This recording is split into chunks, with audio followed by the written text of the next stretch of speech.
Esam kādā musulmaņu vietā, ko sauc Majas Tomb kapenes. Viņam parasti ļoti skaista arhitektūra.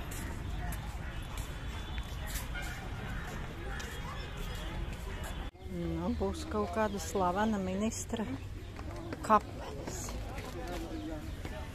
Iesim iekšā.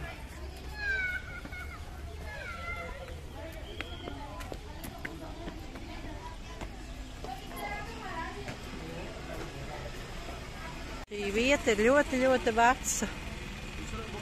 Veidot apmēram 1000 gadu vecs, man teica. Jā, 1000 gadu vecs viņa varētu būt. Vēl pirms Tadžmahals. Jā, te tādas ķēdes karājās. Un ļoti vecas kapenes. Balodīši sēž. So middle one is the main one. What? Middle one is the main.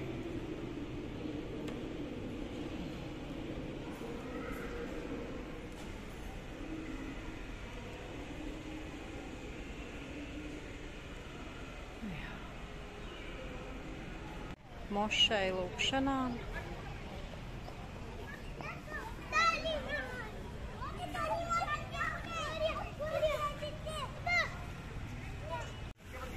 Tā izskatīšās kapenes oriģināli. Skaists.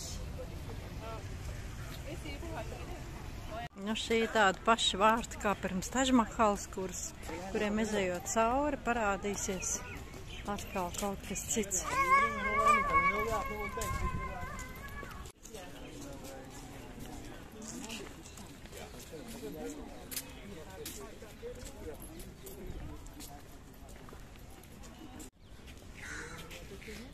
Un parādās nākošie vārti, aiz kuriem būs atkal kaut kas.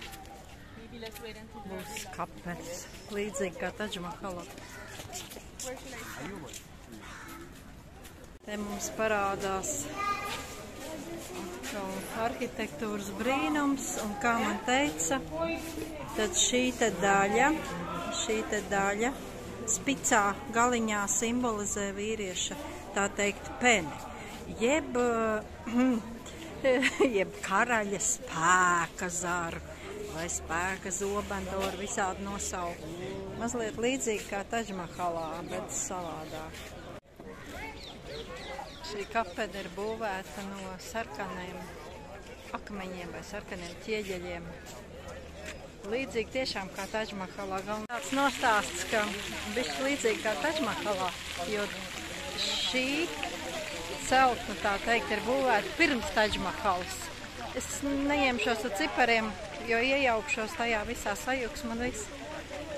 Bet, ja Tadžmahals doma ir tāda, ka it kā tur karalis būvējas priekš savas mirušās karalienes, tad te viss ir otrādi. Karaliene priekš karaļa būvējusi ir šo kapeni. Nu, redzēsim. O, te jāiet pa trepēm uz augšu, nevis uz leju.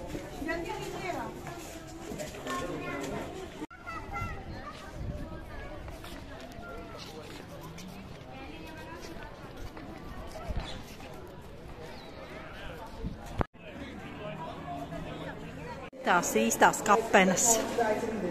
Te viss notiekās. Drīkst iet iekšā. Aha, viens kaps tik vien ir lordam. Toties cilvēki daudz.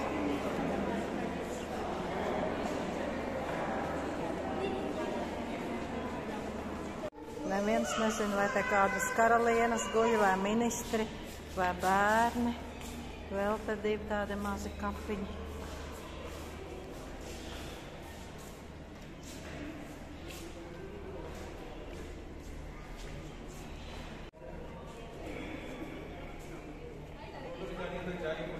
Ejam kā pa tādiem labirintiem, pa tām kapenēm, un tur ir neskaitām kapi. Vai nu tur guļ karalienes, vai bērni, vai ministri, vai neviens nezina. Man te teica, ka tas uzraksts ir urdu valodā, nevis arābu. Tā. Pavērās ļoti skaists skats uz to kapeni veco, kas ir vairāk kā 1000 gadu veca no šejienes.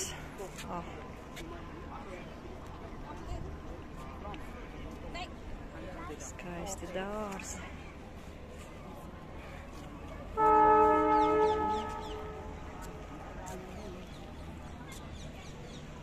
Tātad par vīram godu ir veidotas šīs kapenes, kas simbolizē to lielo mīlu, diez vai tas tā nu tur būs. Bet es vienmēr nekad neesmu varējis saprast, kāpēc tik mazas margas. Tad cilvēki no Eiropas var pārgāsties pāri vai mazi bērni piet. Man atbildēja, kad tik celtas šīs kapenes, es neiedomājos, ka te nāks cilvēki bariem skatīties. Tas bija domāts vienkārši kā simbols vai kā. Mūsējie cukā pārgāstos pāri. Kaut kāda Indijas musulmaņu skola, var saprast, meitenes ar lapatiem. Bērni ļoti daudz jau ir brīvdiena, šodien ir sestdiena. Cilvēki nāk atpūsties arī, papriecāties, patusēties. Atradām arī te tādas kapenes, kur noteikti ir vai nu kaut kādi draugi paglabāti vai mazāk svarīgi cilvēki.